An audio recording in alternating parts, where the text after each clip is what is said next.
شلون وصلت لهالمكان؟ دفاع المتهم يطلب من عدالتكم براءة المتهم. حكمت المحكمة حضوريا بحبس المتهم لمدة سنة مع النفاذ. رفعت الجلسة.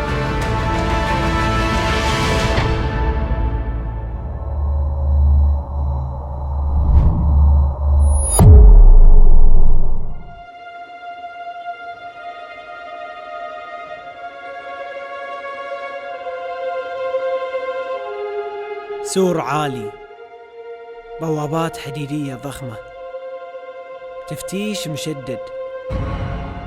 في حياتي ما توقعت أدخل هالعالم، عالم السجن، أو خلني أسميه بمسماه الرسمي، عالم الإصلاح والتأهيل.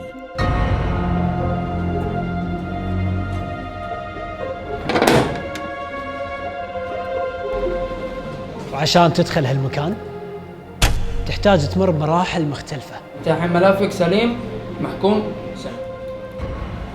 من الصور والبصمات والفحص الطبي وحتى فحص الDNA.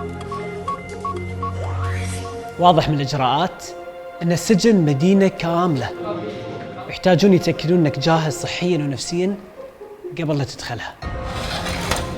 هذا عمر أهجتك. سلموني الأغراض الأساسية اللي بتكون معاي خلال فترة وجودي: بدلة ونعال وصحن الأكل وفراش للنوم. الرسالة كانت واضحة لي، لو شنو كانت الحياة اللي جيت منها، غني فقير تاجر، خلها برا السجن. انت جاي تقضي فترة عقوبتك والكل سواسي هني.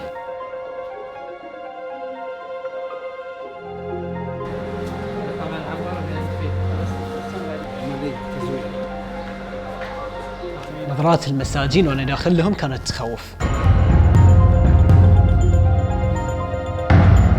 لكن اللي كنت خايف منه اكثر هو مين معاي في الغرفة، او مثل ما يسمونه بلغة السجون العنبر. هذاك مكانك اللي فوق؟ اي. السلام عليكم. عليكم السلام. طبعا طريقة التعارف بينك وبين السجناء تختلف عن الحياة. في السجن تسأل عن الاسم والتهمة والحكم، لأن هاي المشترك بينكم. شيك بدون رصيد للأسف تنحبس فيها. أنا 3 سنوات. كم الشيك هاي شكله وايد؟ يعني احنا مو مقصودين نتعسر، كل إنسان يمر في تعسر. 66 سنة، أنت خبرة الحياة كلها. أعترف في لقائنا الأول كنت وايد حذر منهم، إلا أنهم كانوا طيبين معاي وعاملوني بطريقة حلوة. متوقع أن ناس بيون يخرعون شوي بس اللعب فيك. في ناس هني مثلا كلها حرانين وناس كلها بردانين. نسوي تصويت. اي الاغلبيه. تصويت على الايسي. هالمشكلة موجودة في كل الحياة حتى في السجن. توزيع الغداء الحين على الشباب. تبي دحين جوسم؟ وين دول؟ ما في دول؟ دول عباس فيليو لازم يصلون. صار لنا ساعة تقريبا، لقيت بجوري في العنبر معاي. ساعات يصير في خاطري في أكل معين وما تحصله. ساعات بس نعرف هاي وضع السجن يعني. قصص اللي تسمعها غريبة وأحيانا تكون مؤثرة. مثلا قصة بجوري اللي تعرفت عليه من شوي، قبل 5 سنوات كان شاب عادي في نفس عمري تقريبا. تزوجت قبل لا ادش السجن ب20 يوم. بعد 20 يوم من زواجه بس دخل السجن في قضية رشوة وانحكم عليه 13 سنة بس. وتميت سنة سنتين تنتظرني البنية، وانا طلقت من نفسي ابي تشوف حياتي، لانه ما بكون اظلمها معاي. لين متى تنتظرني؟ لو رجع فيك الوقت اكيد ما بعيد نفس الغلط.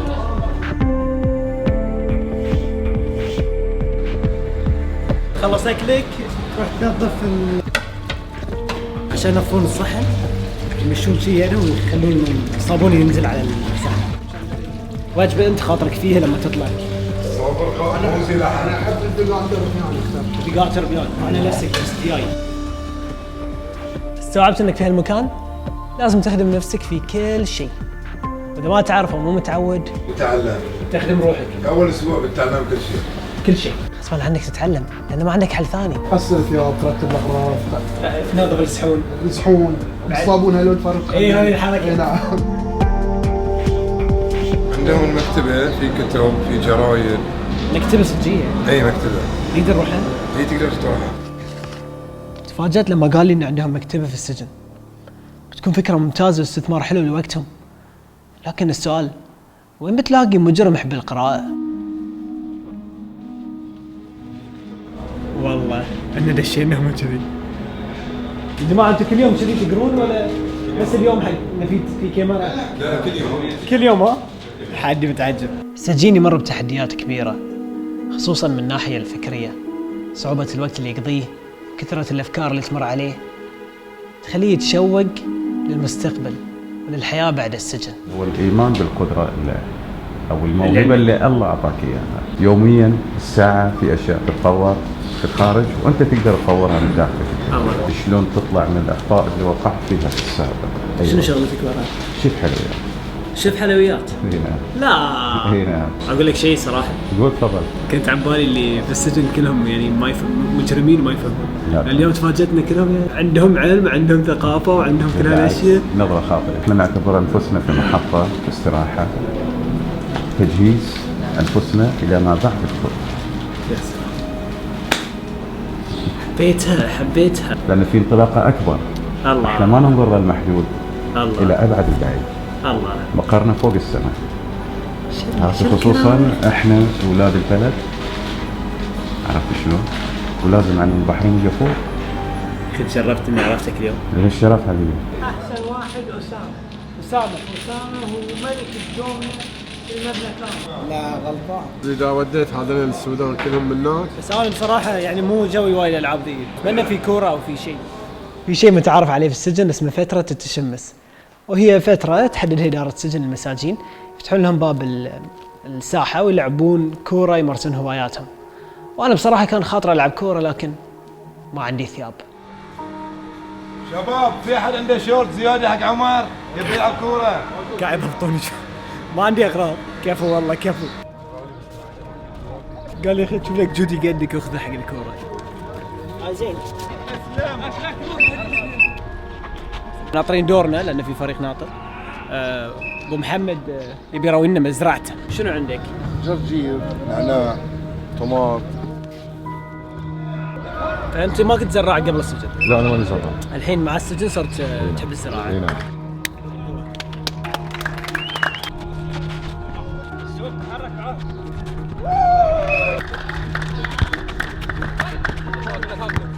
لعب وايد حلو، بس إذا شقعوا الكرة برا السجن شو بيصير؟ تنتهي المباراة؟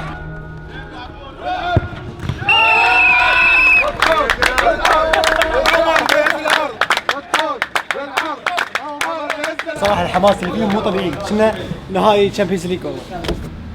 وقفنا الكورة عشان قالوا لي في مكان لازم تروحه، اللي هو يسمونه الورشة. اوه لا دقيقة، الحين هاي كلها شغلكم؟ وصلت الورشة وشفت كمية الفن اللي فيها، ما قاعد أبالغ، رسم ونحت ونجارة وخياطة وخط.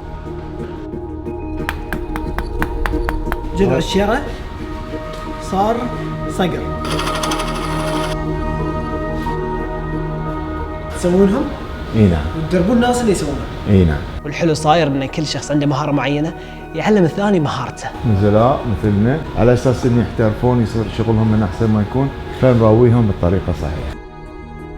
نحت على الخشب. اي. شنو مكتوب؟ أليس الله بكاف العبد. الله حلوة. انا احس اني استغليتك شوي، بس اسمح لي يا اخي ما اقدر اسوي روحي. عادي اخذها وياي. كل شخص موجود في السجن موجود بسبب جريمة، لكن واقع انك كسجين بتقضي من حياتك كل هالسنين في السجن بيحرمك من وايد اشياء. بنت اختي هذه. بنت اختك؟ حطينا في الجريدة متفوقة ورسمتها. هي صورتها صغيرة يعني، أول ما دخلت الحين كبيرة مرة صارت. أنا داش عمري 33 سنة، الحين 44 سنة. شكلك تغير. شوف صورتي الحين اللي أول ما دخلت تقول هاي واحد ثاني. صار لي ضغط، عندي كوليسترول، كله من التفكير. أنا غلط، نعم غلط كبير يعني. أمي أغير، أمي أثبت إن أنا تغيرت، ما أنا قادر. اصبر ففي الصبر خير، لو عملت به لطبت نفسا ولم تجزع من الألم. واعلم بأنك لو لم تصطبر كرما صبرت رغما على ما خط بالقلم. علمنا وايد هنا صراحة. وايد عجيب، وايد حلو. زين انت ايش تسوي؟ انا في الاساس مربي حيوانات. لا دقيقة. اي نعم. تمساح عندي، عندي طيور، عندي غزلان. عندنا في البحرين ناس يربون تماسيح. انا عندي تمساح. شنو؟ تمساحي ما شفته من زمان وحشني فسويت لي واحد من الخشب. لا احلف. دقيقة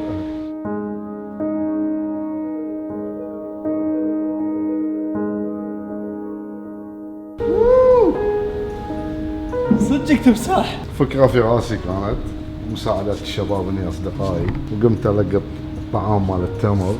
لان هذه هو؟ اي نعم. اي لان التمساح جلده في حراشيف يعني مو ناعم. يا جماعة طعام التمر، تمساح الريسايكلينج هاي يعني. احنا نقول ويست نوت وانت نوت. ويست نوت وانت نوت، يعني ما في ويست. شنو حلمك؟ حلمي ان شاء الله نطلع بالسلامة يعني. بعدين ارجع لزراعتي واشتغل وحدي. بس تبي ترجع تشتغل مع حيواناتك؟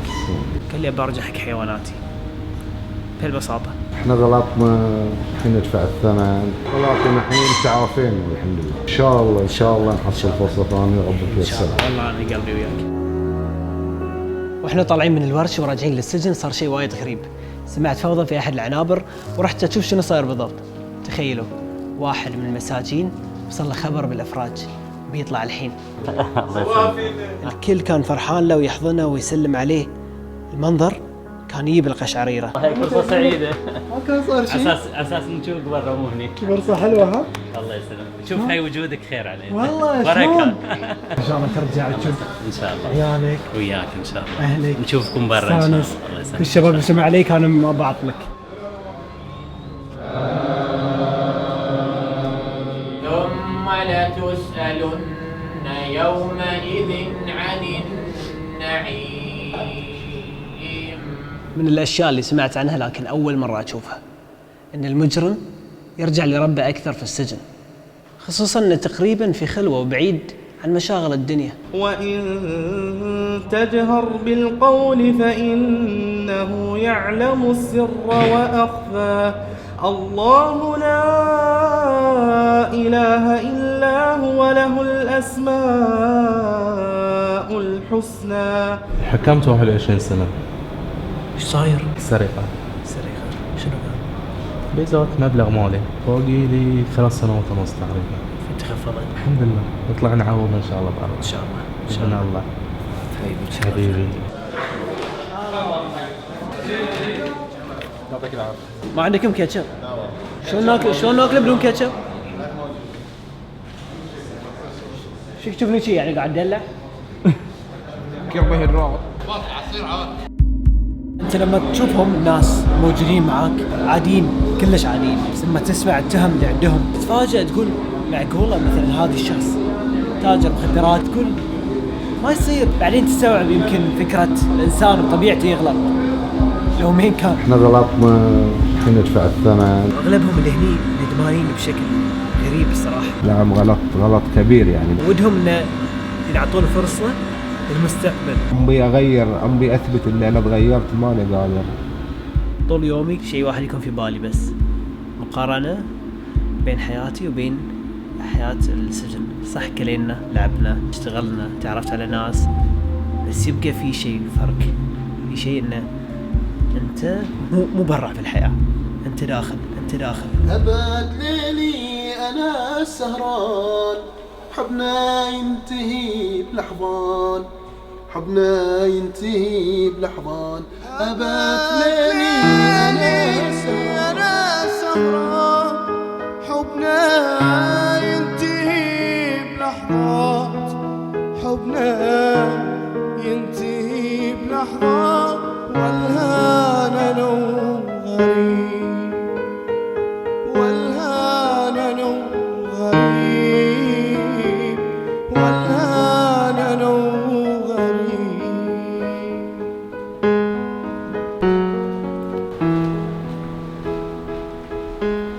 عمر فاروق اقعد بعدك اخلاء سبيل. شو يعني؟